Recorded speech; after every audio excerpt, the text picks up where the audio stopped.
বন্ধুরা, স্বাগত জানাই আমাদের সবার প্রিয় এই আলাপনের আসরে।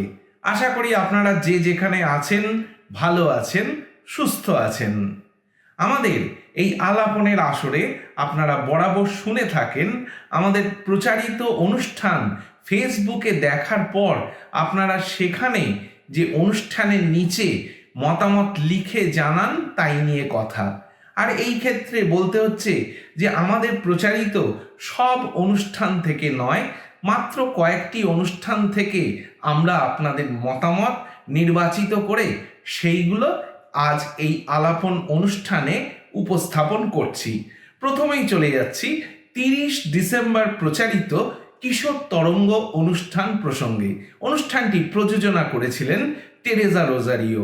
আর এই অনুষ্ঠান দেখার পর মতামত জানাচ্ছেন লক্ষণ কুণ্ডু কৃষ্ণনগর থেকে, প্রশান্ত অধিকারী মনিরামপুর যশোর বাংলাদেশ থেকে এবং এম জামাল আহমেদ সুবর্ণ গুলশান ঢাকা বাংলাদেশ থেকে।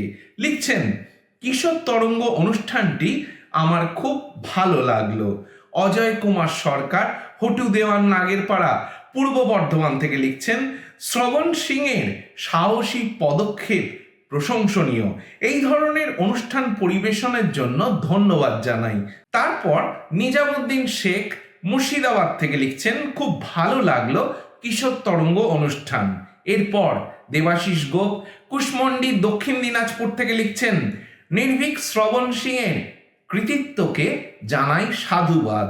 হ্যাপি সর্দার মিরপুর ঢাকা বাংলাদেশ থেকে লিখছেন, অনুষ্ঠানে শ্রবণ সিংয়ের সাহসিকতার কথা শুনে মুগ্ধ হয়ে কৃতজ্ঞতা প্রকাশ করছি। তারপর প্রিয়ঞ্জিত কুমার ঘোষাল বেহালা কলকাতা থেকে লিখছেন, নির্ভীক শিশু শ্রবণ সিংয়ের প্রয়াস বেশ ভালো লাগলো। আগামী দিনে আমি তার সাফল্য কামনা করছি।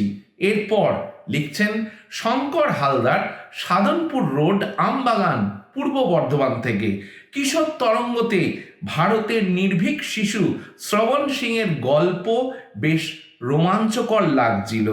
আমি আন্তরিকভাবে তার সাফল্য কামনা করছি।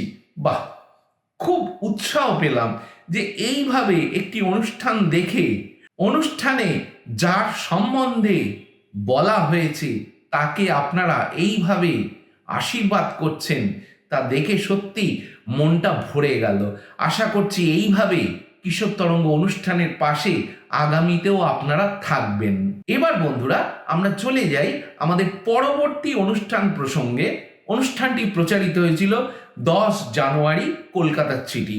এই অনুষ্ঠান দেখার পর পুরুলিয়া বলরামপুর থেকে সুরজিৎ মাহান্তি লিখছেন, খ্রিস্টান ধর্মের সবচেয়ে আনন্দের অনুষ্ঠান হলো বড়দিন।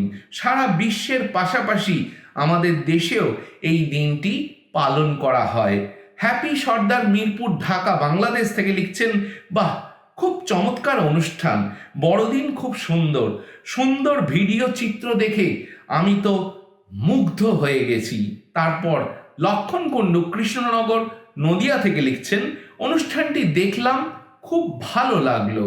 তারপর বরানগর কলকাতা থেকে সুদীপ্ত ঘোষ লিখছেন, আমি আজীবন কলকাতার বাসিন্দা, তাই শুভ বড়দিন ও নতুন বছরের অনুষ্ঠান খুবই উপভোগ করি। অতনুবাবুর উপস্থাপিত এই মনোরম অনুষ্ঠান পরিবেশন করার জন্য অসংখ্য ধন্যবাদ জানাই। তারপর প্রার্থনাই জীবন বাংলাদেশ থেকে লিখছেন, প্রভু যীশু এই জগতে এসেছিলেন মানুষের পাপের মুক্তি দিতে। তিনি এই জগতে আছেন এবং চিরকাল থাকবেন। এরপর বিহার ঢলি সাঁকড়া থেকে দীপক কুমার দাস লিখছেন, দারুণ অনুষ্ঠান। প্রশান্ত অধিকারী মনিরামপুর যশোর বাংলাদেশ থেকে লিখছেন, অসাধারণ লাগলো। রোজারিও ডোমিনিক লিখছেন, খুবই সুন্দর অনুষ্ঠান। ধীরেন বসাক ফুলিয়া চটকাতলা নদিয়া থেকে লিখছেন, কলকাতায় বড়দিনের উৎসব নিয়ে আলোচনা ভালো লাগলো। অনিমেষ দাস নালিকুল হুগলি থেকে তারপর লিখেছেন, বড়দিনের কলকাতার বিভিন্ন অনুষ্ঠান দিয়ে সাজিয়ে তোলার ভিডিও ফুটেজ খুব ভালো লাগলো। এরপর বিধানচন্দ্র শ্যামলাল বালুরঘাট দিনাজপুর থেকে লিখছেন, মন ছুঁয়ে গেল অনুষ্ঠানটি।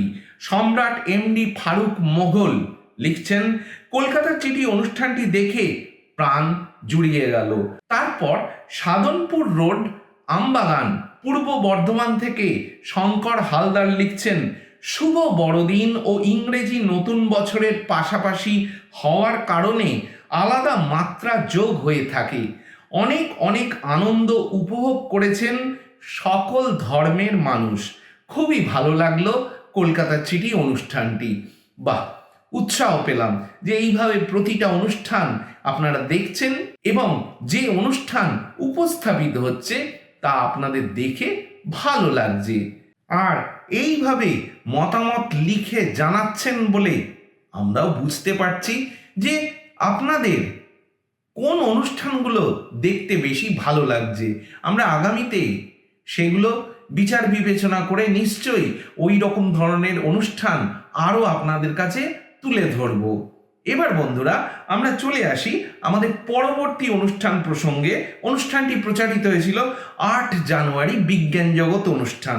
অনুষ্ঠানটি দেখার পর নৈহাটি থেকে মাধবচন্দ্র সাগর লিখছেন, বিজ্ঞান জগৎ অনুষ্ঠানে COP30 ব্রাজিল সম্মেলনে বন সংরক্ষণ ও বন সৃজন নিয়ে আলোচনা হয়, যা বর্তমান সময় খুবই জরুরি, কারণ পরিবেশ বিপন্ন হচ্ছে। খুব সুন্দর একটি অনুষ্ঠান, যাতে নতুনত্ব ছিল।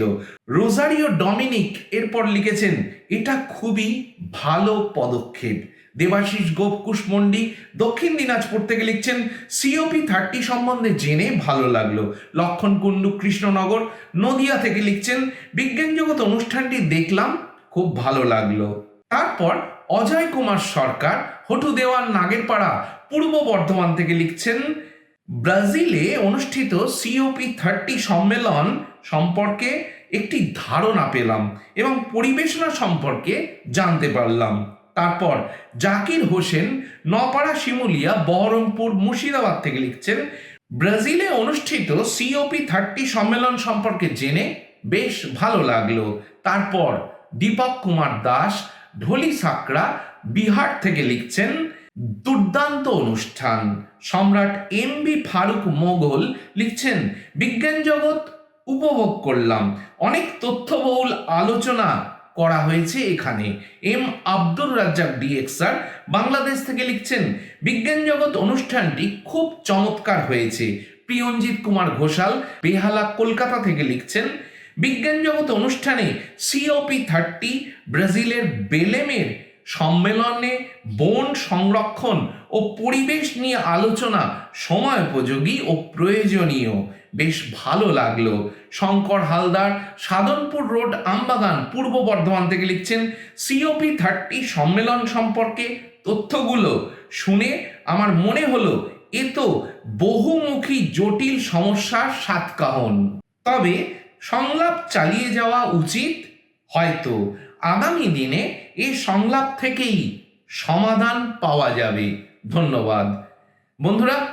আপনাদের এই বিজ্ঞান জগৎ অনুষ্ঠানে COP30 সম্মেলন, পরিবেশ সংক্রান্ত যে সম্মেলন ব্রাজিলে হয়েছিল, তার যে ফলাফল কি হয়েছে সেটা জেনে এত ভালো লেগেছে এবং বলেছেন যে এই তথ্যগুলো আপনাদের সমৃদ্ধ করেছে, তা আমরা জেনে আমাদের সত্যি ভীষণ ভালো লাগছে।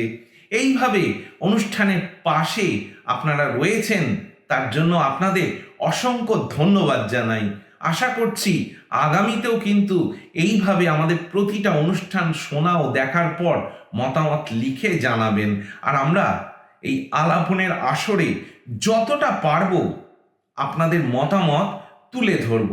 বন্ধুরা, আজ কিন্তু আর আলাপনের সময় নেই। আজ এখানেই আলাপনের আসর থেকে আমাকে বিদায় নিতে হবে।